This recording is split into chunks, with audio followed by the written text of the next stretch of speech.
আজি বহুত কাম আছে, কোনটো ষ্টাৰ্ট কৰিম ভাবিব পৰা নাই, বহুত টেনশ্যন হৈছে মূৰত।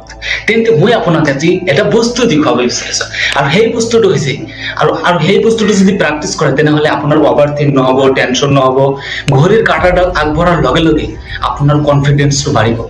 সেই কামটো হৈছে টু ডু লিষ্ট বনাওক। আৰু টু ডু লিষ্ট কেনেকৈ বনাব? এটা ডায়েৰী কিনি লওক, এতিয়াই কিনি লওক, কাৰণ বহুত ইম্পৰ্টেন্ট। কাৰণ মই 2022 পৰা টু ডু লিষ্ট বনাই আছো, আৰু এইটো 2025 প্ৰায় যাবলৈ হ'ল, আৰু বহুত ইম্প্ৰুভ হৈছে মোৰ। মানে ইমান টেনশ্যন নহয়। ৰাতিপুৱা অকল এটা কাম কৰিব লাগিব, এইটো বহিব লাগিব, আৰু কলম এটা লৈ 5 মিনিটৰ কাৰণে বহিব লাগিব। বহি আপুনি গোটেই দিনটোৰ কাম কি কি কৰিব, ইম্পৰ্টেন্ট কামবিলাক আগত লিখিব, তাৰপিছত লাহে লাহে কামবোৰ লিখিব। 5টা মান 10টা মান কৰিব। তাৰপিছত ৰাতি যেতিয়া আহিব তেতিয়া খুলি চাব যে এইবোৰ কমপ্লিট কৰিছো, ৰাইট দিলো। তেতিয়া আপোনাৰ কনফিডেন্সটো ইমান বাঢ়িব, আপুনি ভাবিব পৰা নাই কেতিয়াও। চাওক, মেজিকটো চাওক আজিৰ পৰাই।